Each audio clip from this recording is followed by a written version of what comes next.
Durante décadas, el hockey canadiense siguió una regla que nunca fue escrita, pero que nadie se atrevía a romper. Si querías llegar a la NHL, había un solo camino. Todo comenzaba en pistas congeladas al aire libre, con el aliento visible en el aire y padres observando desde sus autos para protegerse del frío. Luego venían los entrenamientos interminables, las madrugadas heladas y los sacrificios silenciosos que nadie veía. Si eras bueno, avanzabas. Si eras realmente especial, entrabas al hockey junior, un mundo donde los chicos dejaban de ser niños y donde los sueños o sobrevivían o desaparecían para siempre. Horas eternas en autobuses viejos, carreteras cubiertas de nieve, pueblos pequeños con estadios llenos de cazatalentos tomando notas en silencio. Cada cambio en el hielo se sentía como una entrevista de trabajo. Cada error podía costarte una carrera. Así se construyeron las leyendas. Así funcionaba la fábrica del hockey. Sidney Crosby siguió ese camino. Connor McDavid siguió ese camino. Nathan MacKinnon también. El mensaje era claro. Confía en el proceso. No te adelantes. No te saltes pasos. Porque en el hockey, más que en cualquier otro deporte, la tradición era sagrada. Pero entonces, apareció un chico que no escuchó. No dominó el hockey junior durante años. No esperó su turno. No pidió permiso. Mientras todos seguían el mapa marcado, él decidió tomar un atajo que nadie se atrevía a mirar. Una decisión que hizo enfurecer a entrenadores, que confundió a scouts y que rompió una de las reglas más antiguas del hockey. Porque este chico no solo quería llegar a la NHL, quería llegar ya. Y sin saberlo, en ese momento exacto, acababa de cambiar el juego para siempre. En el mundo del hockey canadiense, había decisiones que simplemente no se tomaban. No porque fueran ilegales, sino porque eran impensables. Si eras joven, talentoso y con futuro, el camino estaba trazado con precisión quirúrgica. Junior hockey. Años de desarrollo, paciencia, respeto al sistema. Salir de ese camino no era valentía, era suicidio deportivo. Eso decían los entrenadores, eso decían los scouts, eso decían los expertos que llevaban décadas decidiendo quién tenía futuro y quién no. Pero este chico empezó a hacer preguntas incómodas.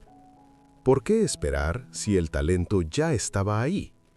¿Por qué gastar años en un sistema diseñado para controlar cuando el mundo ofrecía algo diferente? Mientras sus compañeros soñaban con trofeos junior, él miraba más allá del mapa tradicional.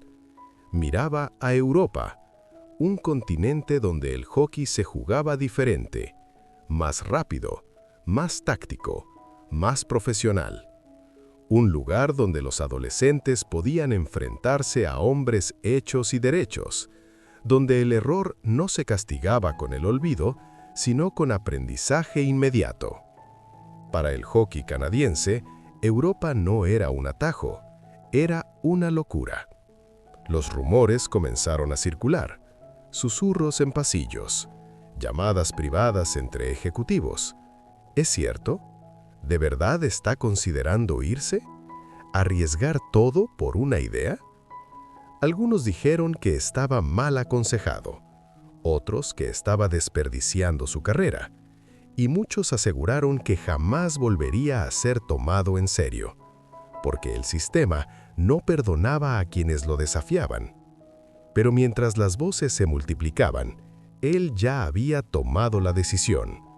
No buscaba comodidad, no buscaba aplausos, buscaba algo más peligroso: crecimiento real. Sabía que en Europa no habría trato especial, no habría indulgencia, no habría paciencia, solo hielo, solo competencia brutal, solo verdad. Y cuando finalmente cruzó el océano, no llevó consigo certezas, llevó dudas, presión y el peso de saber que, si fallaba, no habría segunda oportunidad, porque si esta apuesta salía mal, no solo arruinaría su futuro, confirmaría lo que todos decían, que nadie, absolutamente nadie, rompe las reglas del hockey y sale ileso. El primer día en el hielo europeo no fue heroico. No hubo música épica, no hubo cámaras, no hubo bienvenida, solo frío. Un frío distinto, más pesado, más honesto. Aquí nadie conocía su nombre. Aquí nadie hablaba de potencial. Aquí no importaba lo que hiciste ayer. Solo importaba si podías sobrevivir hoy. El vestuario estaba en silencio. Rostros duros. Hombres de 22, 25, incluso 30 años. Cuerpos marcados por golpes, cirugías y temporadas interminables.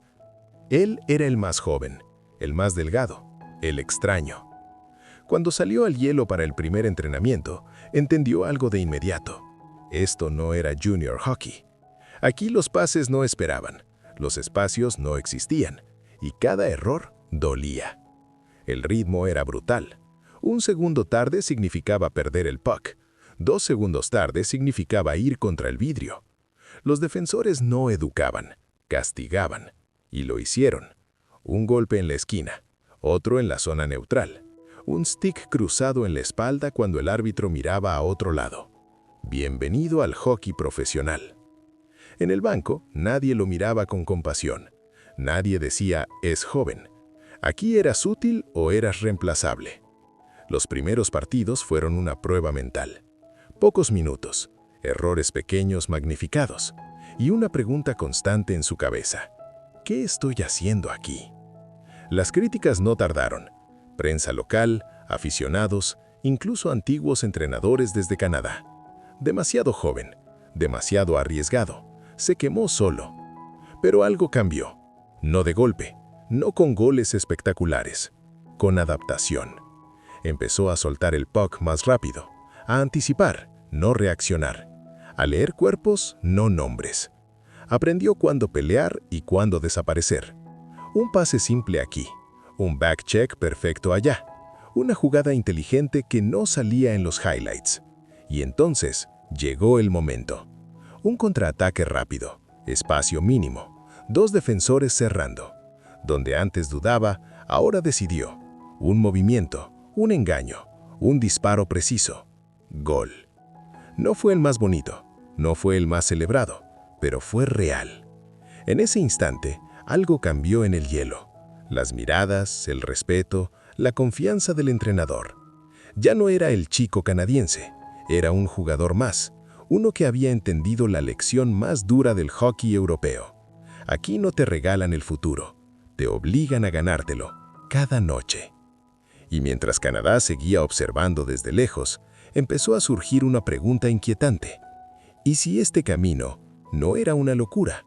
¿Y si era en realidad el futuro? Al principio, nadie lo dijo en voz alta, pero todos lo estaban pensando. Algo no encajaba. En oficinas de scouting, en llamadas privadas, en mensajes de texto enviados tarde en la noche, un nombre empezó a repetirse. Gavin McKenna. No como promesa, no como experimento, sino como problema. Porque mientras él se adaptaba, el sistema tradicional empezaba a verse viejo. Los scouts de la NHL llegaron en silencio, sin cámaras, sin anuncios. Se sentaban arriba, libretas cerradas, miradas afiladas. No buscaban goles espectaculares, buscaban respuestas. ¿Puede competir contra hombres? ¿Puede aguantar el ritmo? ¿Puede pensar el juego un segundo antes? Y la respuesta empezó a ser incómoda. Sí. No siempre dominaba, pero nunca desaparecía. En partidos cerrados, era el que pedía el puck. En momentos tensos, era el que tomaba la decisión correcta. Eso no se enseña.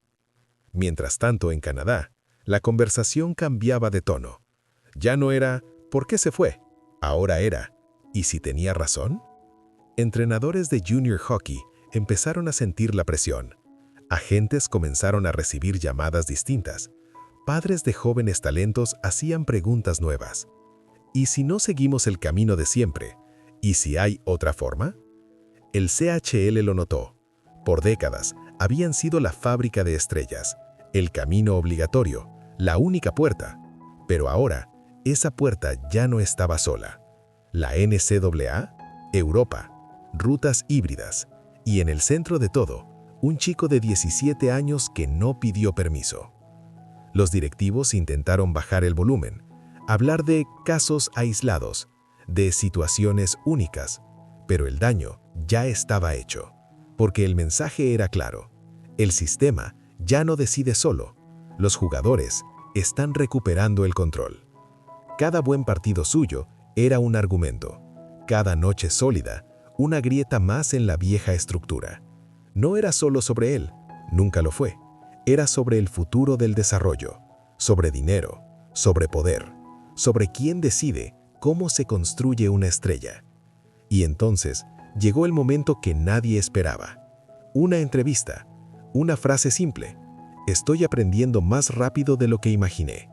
Eso fue suficiente, porque si un talento generacional podía crecer fuera del molde, ¿qué pasaba con los demás? De pronto, el hockey ya no parecía tan seguro de sus reglas, y mientras el sistema dudaba, él seguía avanzando, silencioso, constante, como alguien que sabe algo que el resto aún no quiere aceptar. Durante décadas, el hockey fingió que el dinero no existía, que todo era pasión, tradición, sacrificio. Pero la verdad siempre estuvo ahí, solo que ahora ya no se puede esconder. Porque cuando Gavin McKenna tomó su decisión, no solo rompió una tradición, rompió el silencio. En el centro de todo, hay 3 letras que cambiaron el deporte universitario para siempre. NIL. Nombre, imagen, semejanza. Antes, un jugador podía llenar estadios y no ganar ni $1. Hoy, eso es historia. Con las reglas de NIL, los atletas universitarios pueden ganar dinero por ser quienes son. Y Gavin McKenna no es cualquier jugador, es una marca. Penn State lo entendió antes que nadie. No fue solo una beca, fue una apuesta. Un paquete NIL cercano a los $700,000. $700,000 para un jugador de 17 años, que todavía no es profesional. Piénsalo un segundo. Eso es casi el salario mínimo de la NHL. Mientras tanto, en la WHL, el mismo jugador habría ganado unos $600 al mes, para gasolina, comida y poco más. Durante años, ese era el trato. Confía en el sistema. Tu recompensa llegará después. Pero, ¿y si el después nunca llega? Las carreras son cortas. Las lesiones no avisan. El tiempo no espera. La NCAA, con NIL, ofreció algo radical: desarrollo y seguridad financiera. No solo Penn State, Michigan State apareció con ofertas, booster groups, patrocinios locales, contratos de redes sociales. El reclutamiento ahora parecía una agencia libre encubierta. Y por primera vez en la historia del hockey, un talento generacional podía elegir con poder real. Para McKenna y su familia no era avaricia, era lógica. ¿Por qué no proteger tu futuro cuando el sistema finalmente te lo permite? ¿Por qué no aprovechar una ventana que nunca estuvo abierta antes? Los críticos dijeron que estaba vendiendo el alma, pero otros hicieron una pregunta distinta. ¿Por qué el hockey tardó tanto en llegar a esta realidad? El dinero no cambió al jugador, cambió quién tiene la voz. Antes, la CHL tenía el control. Ahora, compite. Y cuando hay competencia, las reglas se reescriben. Este no es solo el caso de Gavin McKenna, es el primer aviso. Porque si esto funciona, si él se desarrolla, si llega listo a la NHL, si cumple las expectativas, entonces cientos de familias harán la misma llamada, y el camino tradicional ya no será el único. El hockey entró en una nueva era, y el dinero abrió la puerta. Durante más de medio siglo, el hockey canadiense tuvo un rey. Un sistema que no se cuestionaba, un camino único hacia la NHL, la CHL, WHL, QMJHL. Si eras un prodigio canadiense, no había debate. Entrabas a los 16, salías a los 18 rumbo al draft y soñabas con la NHL. Así funcionaba el mundo, hasta que Gavin McKenna dijo, no.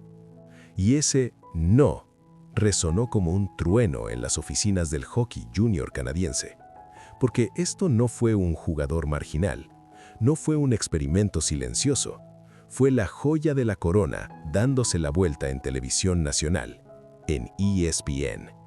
No en Canadá, en Estados Unidos. Ese detalle dolió más de lo que muchos admiten. De repente, los dirigentes de la CHL se enfrentaron a su mayor miedo, la pérdida de control.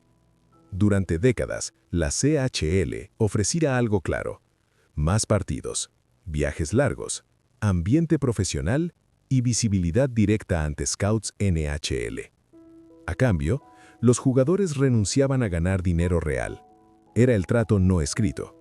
Pero ahora, la NCAA ofrece otra cosa: menos partidos, más tiempo de entrenamiento, cuerpos más maduros, educación y dinero, mucho dinero. Y lo peor para la CHL, ambas rutas ahora pueden coexistir. Antes era elige una y pierdes la otra. Ahora es, puedes tener las dos. Eso cambia todo. Si McKenna tiene éxito en Penn State, ¿por qué un chico de 15 años aceptaría atarse solo a la CHL? Porque una familia no consideraría un desarrollo más lento, pero más seguro. De repente, los equipos junior ya no compiten solo entre ellos. Compiten contra universidades estadounidenses con presupuestos enormes y boosters multimillonarios. Los ejecutivos de la CHL lo saben. Por eso sus comunicados suenan tranquilos, pero sus acciones, no.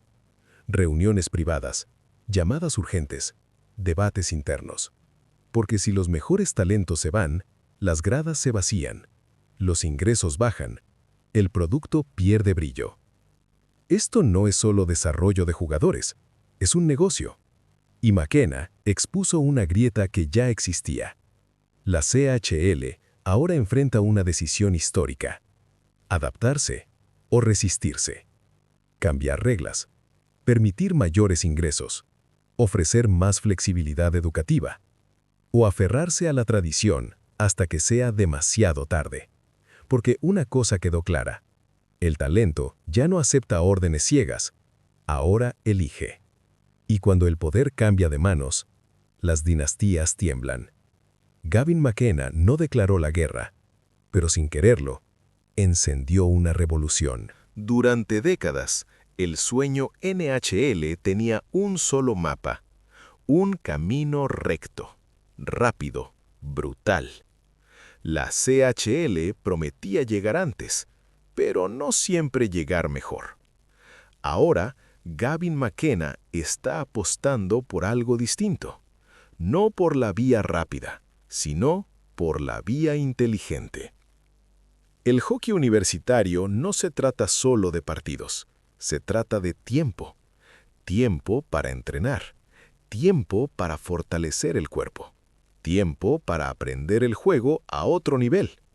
En la NCAA, McKenna no enfrentará a adolescentes, enfrentará a hombres de 21, 22, 23 años, jugadores más grandes, más fuertes, más pacientes. Cada turno será una prueba física y mental. Y eso, según muchos scouts NHL, es oro puro. La liga ya ha visto este patrón antes. Cale Makar, Jack Eichel, Adam Fantilli, Owen Power, todos llegaron a la NHL más tarde, pero llegaron listos, sin miedo, sin prisa, sin romperse. McKenna lo sabe. Él no quiere solo ser seleccionado primero. Quiere durar 15, 20 años en la liga. Quiere evitar el desgaste temprano, las lesiones prematuras, la presión brutal de cargar una franquicia a los 18. En la NCAA puede fallar, puede aprender, puede crecer.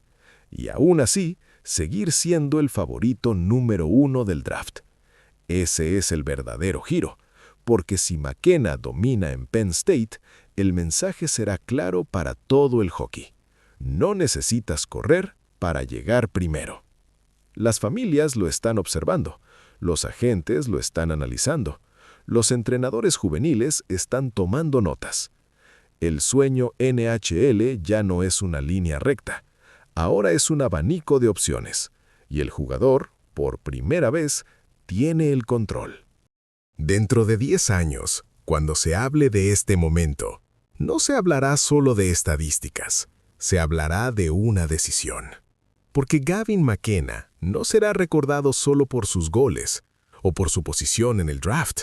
Será recordado como el jugador que se atrevió a decir, el sistema también puede cambiar. Si triunfa en la NCAA, si llega a la NHL preparado, si se convierte en la superestrella que todos esperan, entonces nada volverá a ser igual. Los jóvenes canadienses ya no verán la CHL como la única puerta. Verán opciones, verán poder, verán elección. El hockey, un deporte construido sobre tradición, está entrando en una nueva era. Una era donde el talento manda, donde el dinero habla y donde el desarrollo es personal, no impuesto. Tal vez la CHL evolucione, tal vez la NCAA se transforme aún más, tal vez la NHL vea jugadores más maduros, más inteligentes, más completos. Todo por una decisión tomada a los 17 años.